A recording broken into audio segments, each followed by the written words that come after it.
आजकाल माझ्याकडं मोठ्या पातळीवर समाजामध्ये लुटलेले फसवले गेलेले असे असंख्य लोक आपल्या समस्या घेऊन मला भेटत आहेत, त्यासाठी योग्य असं मार्गदर्शन मागत आहेत. मग तुम्हाला आश्चर्य वाटेल, हे असे कोणत्या स्वरूपाचे भेटलेले लोक आहेत? तर समाजामध्ये आजकाल शेअरमध्ये गुंतवणूक केली, नानाविध पातळीवर दामदुप्पट पैसे करून देतं म्हणून कुणीतरी सांगितलं, आपल्या जवळच्या व्यक्तीनं, मित्रानं, आप्त मित्र, स्वकीय नातेवाईक यापैकी कुणीतरी कशाला तरी बरीच पाडलं आणि अमुक कंपनीत पैसे गुंतव म्हणजे त्यातून डबल होतील असं सांगितलं.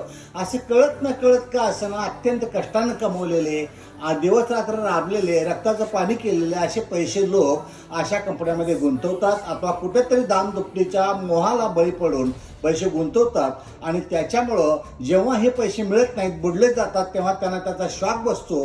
कळत न कळत काही व्यक्ती आत्महत्येकडेही वळल्याची उदाहरण आहेत.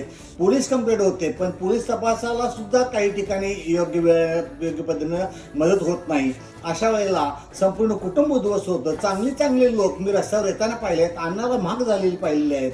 त्यामुळं कृपा करून माझी आज आपल्या सर्वांना कळकळीची नम्र विनंती आहे की कुठल्याही परिस्थितीत कुठेही पैसे गुंतवत असताना कुठल्याही मोहाला बळी पडू नका. आणि इंग्लिशमध्ये शब्द आहे स्कॅम किंवा घोटाळा. या गोष्टी आजकाल जगात भरपूर मोठ्या पातळीवर वाढलेल्या आहेत. त्यासाठी स्कॅम आणि घोटाळा यापासून सावध राहा, ही आपल्याला माझी कळकळीची हात जोडून नम्र विनंती आहे. धन्यवाद.